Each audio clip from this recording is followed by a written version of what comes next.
السلام علیکم دوستو، آج ہم حضرت بلال حبشی رضی اللہ عنہ کے بارے میں جاننے کی کوشش کریں گے۔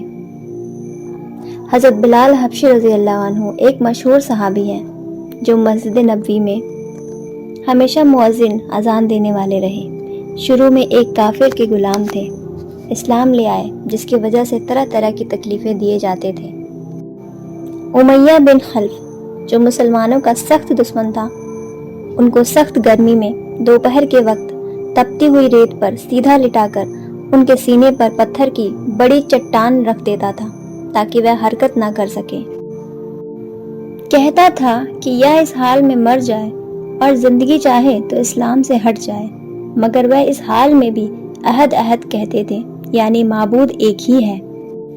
رات کو زنجیروں میں باندھ کر کوڑے لگائے جاتے اور اگلے دن ان زخموں کو گرم زمین پر ڈال کر اور زیادہ زخمی کیا جاتا تاکہ بیکار ہو کر اسلام سے پھر جائیں، تڑپ تڑپ کر مر جائیں۔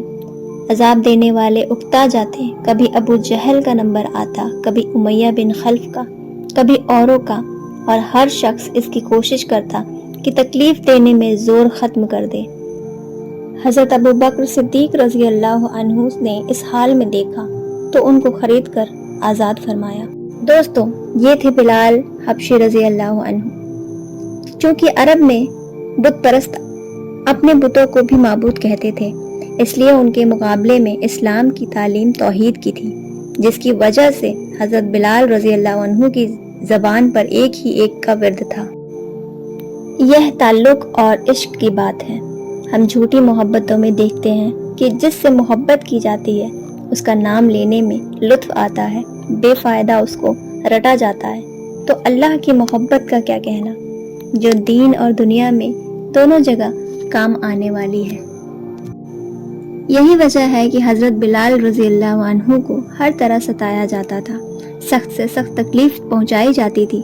مکہ کے لڑکوں کے حوالے کر دیا جاتا کہ وہ ان کو گلی کوچوں میں چکر دیتے اور یہ تھے کہ ایک ہی ایک ہے کی رٹ لگاتے تھے۔ اسی کا یہ صلہ ملا کہ پھر حضور صلی اللہ علیہ وسلم کے دربار میں مؤذن بنے۔ حضور صلی اللہ علیہ وسلم کے انتقال کے بعد مدینہ میں رہنا مشکل ہو گیا تھا، اس لیے اپنی زندگی کے باقی دن جہاد میں گزارنے کا ارادہ کیا۔ ایک عرصے تک مدینہ واپس نہیں آئے۔ ایک مرتبہ حضور کی خواب میں زیارت ہوئی۔ انہوں نے کہا، یہ کیا ظلم ہے، ہمارے پاس کبھی نہیں آتے، تو آنکھ کھلنے پر مدینہ حاضر ہوئے۔ چند روز قیام کے بعد واپس ہوئے اور سن 20 ہجری کے قریب دمشق میں انتقال ہوا۔